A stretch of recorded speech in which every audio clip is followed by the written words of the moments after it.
My earliest memories are snapshots tinged with a melancholic blue. Dad, a figure in a faded photograph tucked away in a dusty album, left before I turned 5. Mom, Anna, became a storm cloud hovering over our tiny apartment. One moment, she'd be frantically scrubbing the kitchen floor, muttering about starting fresh. The next, she'd scoop me into a crushing hug, her grip so tight it left me breathless. These suffocating embraces, though infrequent, were the only displays of affection I craved. Mostly, I was a small shadow trailing behind her. She'd flit about the apartment, her face etched with a worry that seemed to have a life of its own. Sometimes, when the worry lines deepened and her brow furrowed, she'd leave me with Mrs. Rodriguez downstairs. When Mom finally returned, the tension would crackle in the air, like static electricity. She'd ruffle my hair with a distracted sigh, a gesture that felt more obligatory than loving. Then, a fleeting smile would flicker across her face, a glimpse of the warmth I desperately craved. Mom started dating again. Alex, a man with eyes that crinkled at the corners when he laughed, entered our lives. Unlike the whirlwind that was Mom, he moved with a gentle calm. He treated me with a kindness that felt foreign in our tense household. One day, after a particularly humiliating incident with Jessica Miller and her posse at school, I found myself clinging to him on the couch, tears blurring my vision. "Why do they always pick on me?" I mumbled into his shirt, the familiar ache of loneliness constricting my chest. He knelt before me, his eyes reflecting a concern I wasn't used to seeing from adults. "They pick on you because they're insecure," he said softly, wiping away a stray tear. "They want to feel powerful by making others feel small." His words were a balm to my wounded spirit. In that moment, a flicker of hope ignited within me. Maybe, just maybe, things were starting to look up. But hope, in my world, was a fragile butterfly, easily crushed. Then came Lily. A tiny bundle of joy with eyes that mirrored Mom's. She arrived a year later. Suddenly, I wasn't the center of attention anymore. All the warmth, all the affection, seemed to evaporate, replaced by a cold indifference. Mom's focus shifted entirely to Lily, leaving me to navigate the confusing world of childhood alone. 14. Awkward braces, a permanent frizz halo around my head, and a knot of insecurity the size of Texas, tightening in my gut. It was also the age when my mom's negativity towards me bloomed into a full-blown weed garden. Take picture day at school. Mom took the day off work to fuss over Lily's pigtails and pick out the perfect sparkly dress. When it came to my turn, a sigh escaped her lips as she rummaged through my closet. "Ugh, nothing decent in here," she muttered. Of course, when picture day arrived, Lily looked like a little princess, and I resembled a rumpled dandelion compared to her sunflower. Mom cooed over Lily's photo, while mine got a cursory glance and a dismissive grunt. Alex, bless his kind heart, tried to be the positive voice in my life. He'd take me shopping sometimes, helping me pick out clothes that actually fit and flattered me. One day, after a particularly frustrating day with Mom, I found myself clinging to him, the need for comfort overwhelming. "Dad," the word slipped out before I could stop it. He froze, then a pained expression crossed his face. Mom appeared in the doorway, her eyes blazing. "You have one father, Elena," she hissed, her voice laced with venom.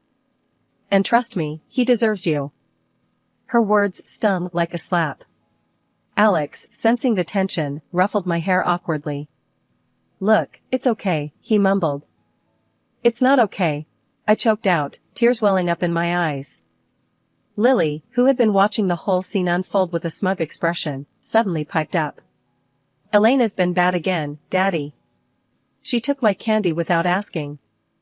16. The land of first crushes, awkward dances, and a constant knot of nerves in my stomach. Dating, however, was a minefield in my house. Mom had a knack for sabotaging any potential romance before it even sprouted legs. Take Mark, for example. Tall, funny, and with a smile that could melt glaciers, he was everything a teenage girl could dream of. After weeks of nervous texts and stolen glances, I finally gathered the courage to ask him out. He said yes. Excitement bubbled in my chest, a feeling quickly replaced with dread at the thought of him meeting Mom. The night of our date, Mom went into overdrive. She fussed over Lily's bedtime story, making sure it stretched on for an eternity. When Mark finally arrived, looking nervous but sweet, Mom greeted him with a smile that didn't reach her eyes. "Elena never cleans her room," she announced casually, as if discussing the weather. "You might find socks and pizza boxes under that mountain of clothes." My cheeks burned like they were on fire. Mark gave a nervous chuckle, but the awkward silence stretched like a bad joke. The rest of the evening was a disaster. Mom kept making snide remarks about my weight, my taste in music, even my choice of college. By the end of the night, Mark practically ran out the door, leaving me feeling like a deflated balloon. The story repeated itself with a few unfortunate guys after that. Each time I brought someone home, Mom would turn into a master of backhanded compliments and subtle digs. My self-confidence took a nosedive, and any potential relationship fizzled out faster than a wet firecracker. 18. The age of college applications, nervous goodbyes, and a fierce determination to break free from the suffocating grip of my childhood. Senior year became my mission control, a strategic plan to launch myself into a world where Mom's negativity couldn't reach me. College applications became my weapon of choice. I spent hours hunched over the kitchen table, pouring my heart and dreams onto those pristine white pages. Every acceptance letter was a victory, a tiny shard of hope chipping away at the wall Mom had built around me. Of course, she didn't make it easy.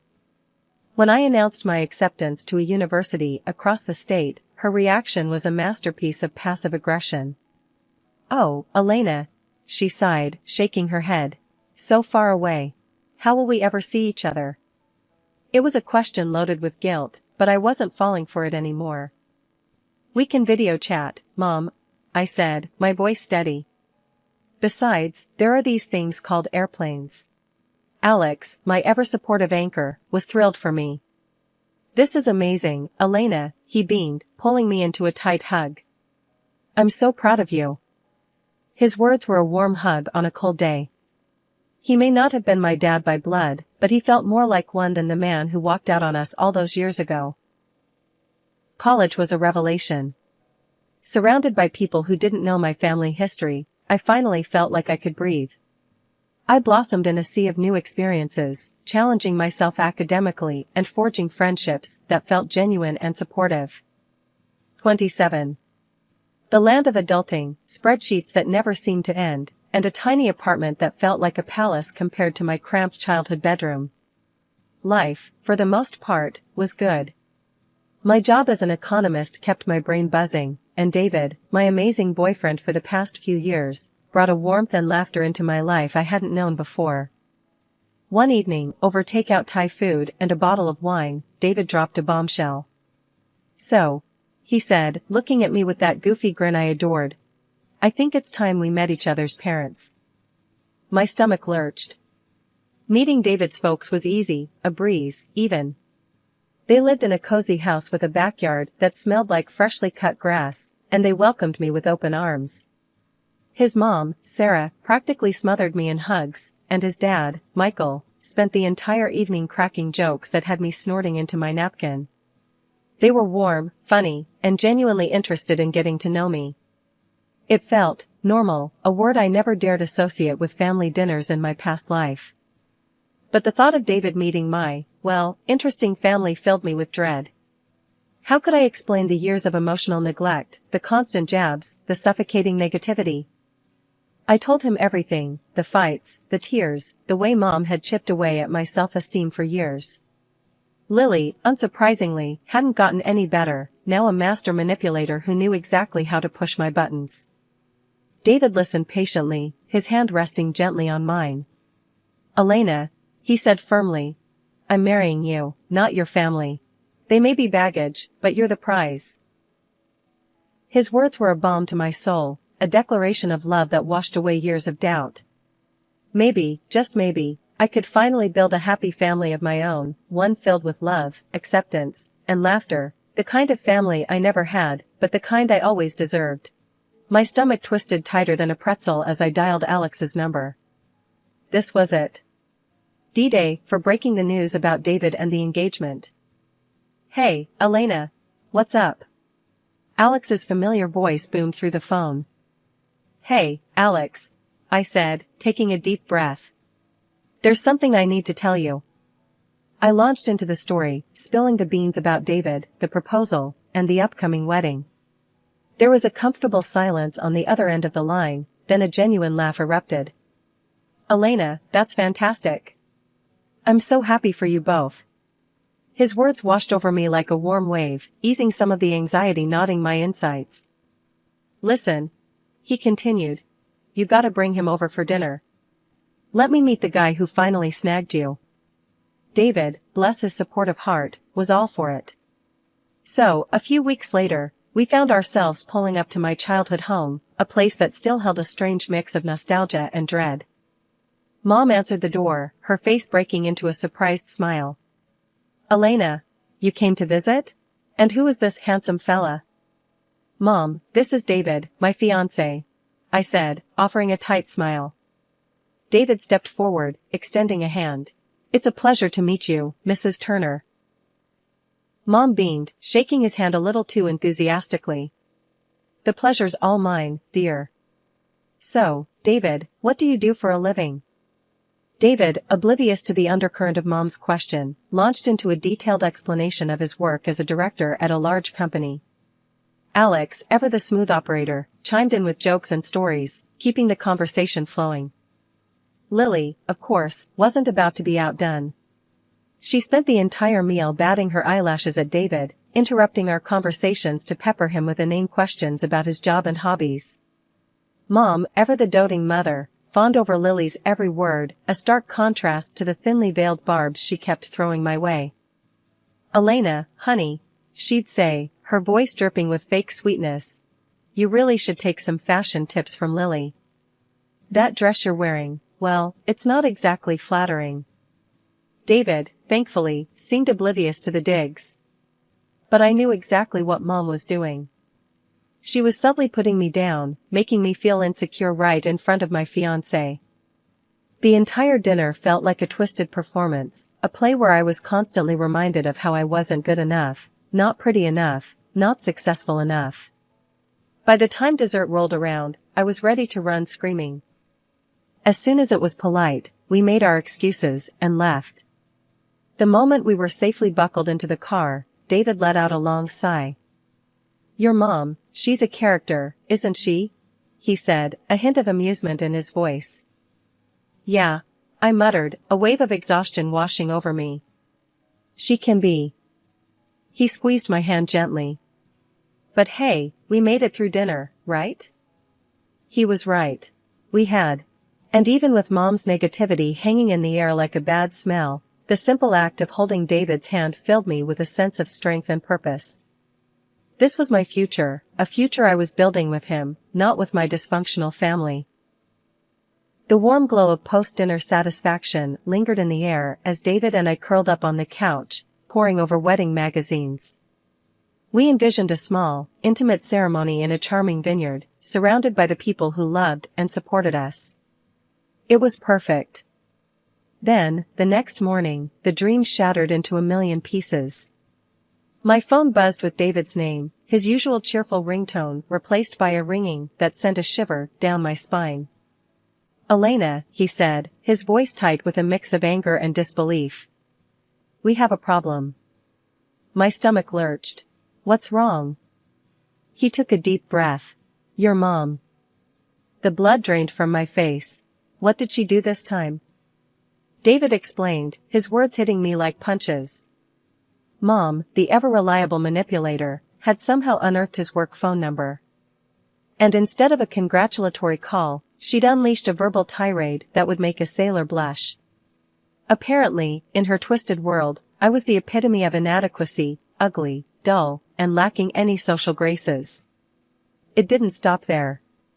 She'd even dragged Dad into it, dredging up his abandonment years ago like a weapon. But the piece de resistance? She'd suggested David ditch me and turn his sights on Lily, claiming my younger sister was the epitome of beauty and brains. Fury boiled up inside me, a hot, venomous rage. How dare she? How dare she try to sabotage my happiness yet again? David, bless his heart, was furious too. But he channeled his anger into something unexpected, a plan. A crazy, audacious plan that was equal parts risky and thrilling. "We expose her," he said, his jaw clenched. "We set a trap." The plan was audacious in its simplicity. David would call Mom back, pretend to be swayed by her words, and arrange a meeting to discuss this ludicrous proposal. His goal is to record this entire conversation on his phone. David made the call, his voice smooth and convincing. Mom, completely oblivious to the web she was about to walk into, readily agreed to meet him for coffee. A nervous laugh bubbled up from my chest. This was it. Operation Momzilla Takedown was a go. The outcome was uncertain, but one thing was clear: I wasn't going to let my mother dictate my future any longer. This time, the tables were turning, and I was ready to play for keeps. I decided to attend their meeting. The thought of confronting Mom, especially disguised as a stranger, sent shivers down my spine. But the anger simmering inside me, the anger at her constant negativity and her attempt to sabotage my happiness, was a powerful motivator. Back in my comfy jeans and a worn-out t-shirt, I slipped into a corner booth at a bustling cafe across the street from our designated meeting spot. Thick black glasses perched on my nose completed the disguise, transforming me into a nondescript observer. Butterflies danced a frenetic jig in my stomach as I watched Mom sashay into the cafe, a triumphant smile plastered on her face. She spotted David at the prearranged table in a private room, her smile widening further. This was it. Operation Momzilla Takedown was officially underway. David, bless his tech-savvy heart, had discreetly turned on the dictaphone on his phone. Me? Well, I heard their entire conversation in the immediate vicinity. Their conversation started innocently enough, David playing the part of the interested suitor. Then, Mom, completely ignoring his phone, launched into her diatribe. "You know, David," she began, leaning in conspiratorially. "Between you and me, Elena just isn't wife material." My blood ran cold. The woman who was supposed to be my mother, the woman who was supposed to love and support me, was bad-mouthing me to a complete stranger. "She's, well, a bit simple," Mom continued, her voice laced with fake sympathy. "Not very pretty either, if you know what I mean." David, to his credit, kept his face impassive, simply nodding along and murmuring noncommittal phrases. Inside, I knew he must be fuming. "But Lily," Mom's voice dropped to a conspiratorial whisper. "Now that's a girl with potential. Smart, beautiful, knows how to handle herself in society." The audacity of it all. Lily, with her airhead personality and complete lack of work ethic, was apparently the epitome of elegance and intelligence according to Mom. The conversation continued, a masterclass in manipulation and deceit. Mom, blinded by her own delusions, even confessed to never loving my stepfather, claiming she'd only married him for his money. The woman had no shame. Finally, after what felt like an eternity, Mom stood up, her face radiating self-satisfaction. "Well, David, it was lovely meeting you. Think about what I said," she purred, patting his hand with a perfectly manicured nail. As she walked out of the cafe, I could only shake my head in disbelief. "So, what now?" I asked, my voice tight. David pulled me into a hug, his touch a source of comfort amidst the swirling storm of emotions. "Now," he said, his voice firm, "we expose her." The air crackled with tension as I walked into my childhood home that weekend. Mom's smile was a mile wide, radiating a smugness that set my teeth on edge. "Elena, honey, you won't believe it," she gushed, the words tumbling out before I even had a chance to say hello. "What's that, Mom?" I asked, already bracing myself for a bombshell. "David," she declared, her voice dripping with a sickening satisfaction, "decided to see reason. He's leaving you and marrying Lily." My heart did a little stutter, but I forced a smile. "That's great, Mom. Really happy for them." My stepdad, bless his perpetually confused soul, cleared his throat. "Leaving her? But I thought they were getting married?" Lily, who had been lounging on the couch like a pampered cat, snorted a laugh. Apparently not, Dad. Elena just wasn't good enough for him, shocker. I ignored her snide remark, my eyes locked on Mom's triumphant face. It was showtime. Actually, Mom, I said, my voice surprisingly steady. David's right here. Just then, David walked in, a sly grin plastered on his face. His presence sent a collective gasp echoing through the room. Hi everyone, he said, his voice mild. Just in time for a little family fun. He pulled out his phone and pressed play. The room fell silent as Mom's voice, dripping with malice, filled the air. The conversation from the cafe played in its entirety, her diatribe about me, her praise for Lily, the shocking confession about my stepfather. The color drained from Mom's face with each passing sentence. Stepdad turned a shade of puce, his jaw slack with disbelief. As for Lily, her bravado crumbled, replaced by a terrified whimper. When the recording ended, a deathly silence descended upon the room. Then, my stepfather exploded. You lying, snake! He roared, his voice shaking with fury. You married me for money? All these years? Mom, for the first time in my life, looked genuinely lost. Tears welled up in her eyes, but they were overshadowed by the storm brewing in my stepfather's face. I want a divorce, he declared, his voice thick with anger. Get a lawyer. The room imploded. Mom and Lily burst into tears, their wails a cacophony of misery and self-pity. David, bless his heart, looked as comfortable as a fish out of water, caught in a hurricane. Amidst the chaos, I felt a strange sense of calm. The truth, ugly and raw, was finally out in the open. The years of unspoken hurt, the manipulation, the lies, it all spilled out, shattering the facade of our dysfunctional family. The following weeks were a blur of legalese, choked sobs from a stepdad, and icy stares from Lily whenever our paths crossed at the grocery store. Mom, the architect of this whole mess, retreated into a self-imposed social media blackout. As for me, I felt strangely hollow. The anger that had fueled me for so long was gone, leaving a gaping hole that needed filling. One sunny afternoon, David found me curled up on the couch, mindlessly flipping through wedding magazines that now seemed like dusty relics from a bygone era. Hey, he said, his voice laced with concern. You all right? I managed a weak smile. Yeah, just thinking. Everything just feels so different. He squeezed onto the couch beside me, pulling me into a hug. It is, he admitted. But hey, different can be good. A chance to start fresh, you know? His words were a gentle nudge in the right direction. Maybe he was right. Maybe the mom-shaped void in my life could be filled with something new, something exciting. A spark ignited in my chest. So, I said, a mischievous glint in my eyes. What do you say we do something crazy? David's eyebrows shot up. Crazy? Like what? How about a road trip? I suggested, a grin spreading across my face. Just us, a map, and the open road.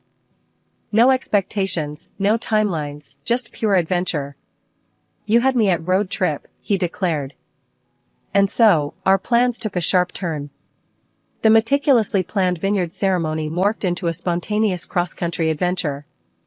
We packed a beat-up camper van with essentials, copious snacks, a killer playlist, and a well-worn copy of On the Road, and hit the road with no destination in mind, only the promise of new experiences and shared memories.